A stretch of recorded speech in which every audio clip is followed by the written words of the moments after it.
Good morning dear students. आज मैं आपको रस का रिवीजन कराऊंगी। रस जो कि आपने हिंदी व्याकरण के अंतर्गत पढ़ना है, क्या होता है। तो बच्चों, जब मैं आपको एक उदाहरण के प्रकार से समझाना चाहती हूँ कि आखिर रस वास्तव में क्या होता है, तो जिस तरह से बच्चों हम अपने मुंह में कुछ ग्रहण करते हैं, हम भोजन करते हैं, तो जब हम अपने मुख में कुछ खाते हैं तो खाने के बाद क्या होता है, हमें उसका स्वाद कुछ खट्टा, कुछ कड़वा, कुछ मीठा, कुछ तीखा, कोई ना कोई स्वाद हमें मिलता है।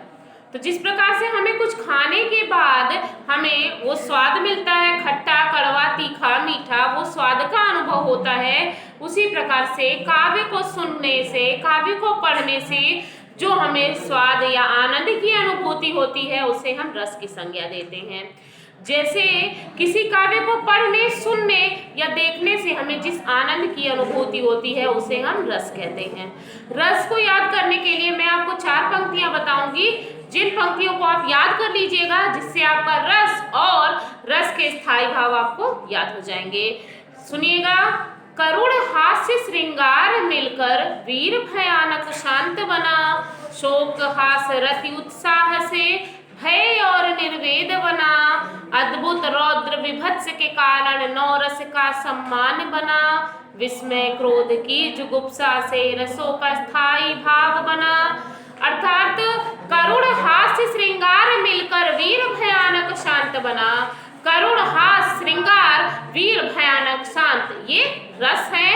फिर करुण, अगली पंक्तियां इन रसों का स्थायी भाव है। क्रम से जिन रसों का मैंने नाम लिया, उन्हीं रस का स्थायी भाव। करुण का शोक, हास्य का हास, श्रृंगार का रति, वीर का उत्साह, भयानक का भय, शांत का निर्वेद। तो करुण हास्य श्रृंगार मिलकर वीर भयानक शांत बना, शोक हास रति उत्साह से भय और निर्वेद बना, अद्भुत रौद्र विभत्स के कारण नौरस का सम्मान बना। 6 रस मैंने आपको पहले बताया पहली पंक्तियों में, और तृतीय पंक्तियों में बताया गया है कि अद्भुत रस, रौद्र रस और विभत्स रस। तो आपके 9 रस हो गए। तो अद्भुत रौद्र विभत्स के कारण नौरस का सम्मान बना, विस्मय क्रोध की जुगुप्सा से रसों का स्थायी भाव बना। अद्भुत रस का स्थायी भाव विस्मय है, क्रोध, रौद्र का क्रोध है, विभत्स का जुगुप्सा है। तो इस प्रकार से बच्चों आप इन 4 पंक्तियों को याद कर लीजिएगा, ताकि आपको रस और रसों के स्थायी भाव अच्छे से याद हो जाएं। फिर आपको मैं बता रही हूँ, करुण रस का स्थायी भाव शोक है, हास्य रस का हास है, श्रृंगार रस का रति है, भयानक रस का भय है, वीर रस का उत्साह है, शांत रस का निर्वेद है, अद्भुत रस का आश्चर्य है, विस्मय है, रौद्र रस का क्रोध है, विभत्स रस का जुगुप्सा है। स्थायी भाव क्या होता है? तो वो भाव जो व्यक्ति में रस उत्पन्न करने के बाद व्यक्ति के मन में स्थायी रूप से बने रहते हैं, उन भावों को हम स्थायी भाव कहते हैं। विभाव क्या होता है? स्थायी भाव को उत्पन्न होने का जो कारण होता है, उसे विभाव कहते हैं। विभाव 2 प्रकार का होता है, उद्दीपन और आलंबन। तो स्थायी भाव को बढ़ाने वाला जो होता है, वो उद्दीपन कहलाता है, और आश्रय की जो बाह्य, माने जो आश्रय है, जिसके ऊपर विभाव चल रहा है, उसकी शारीरिक चेष्टा को आलंबन कहते हैं। तो बच्चों, रस में आप सबसे पहले पढ़ेंगे श्रृंगार रस।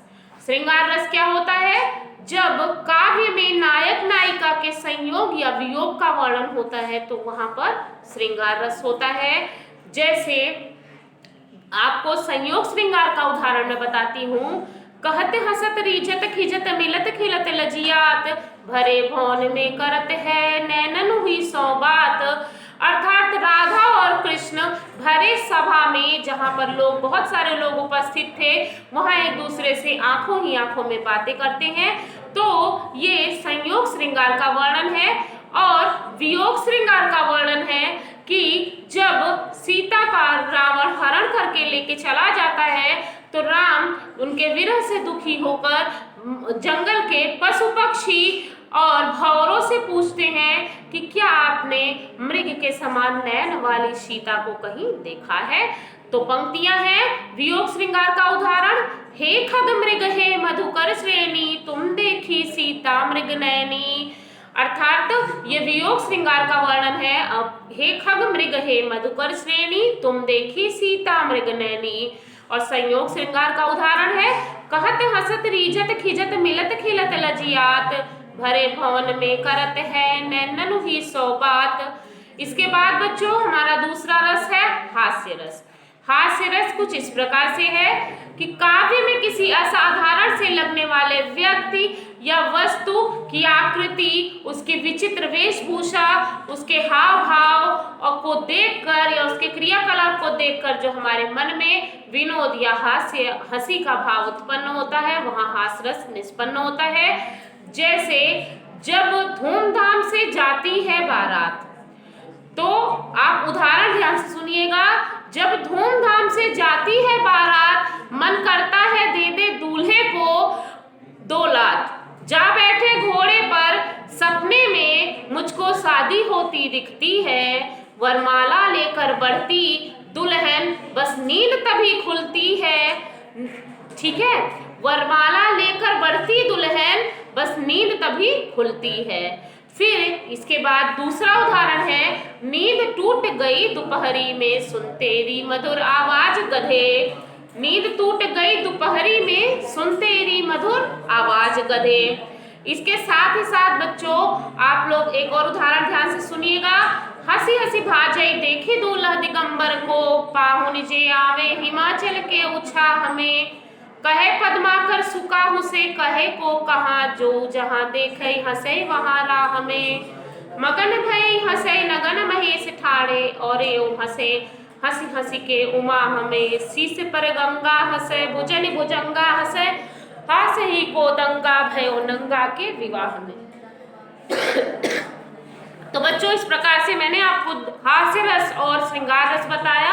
आगे के रसों को मैं अगले वीडियो में बताऊंगी। Thank you.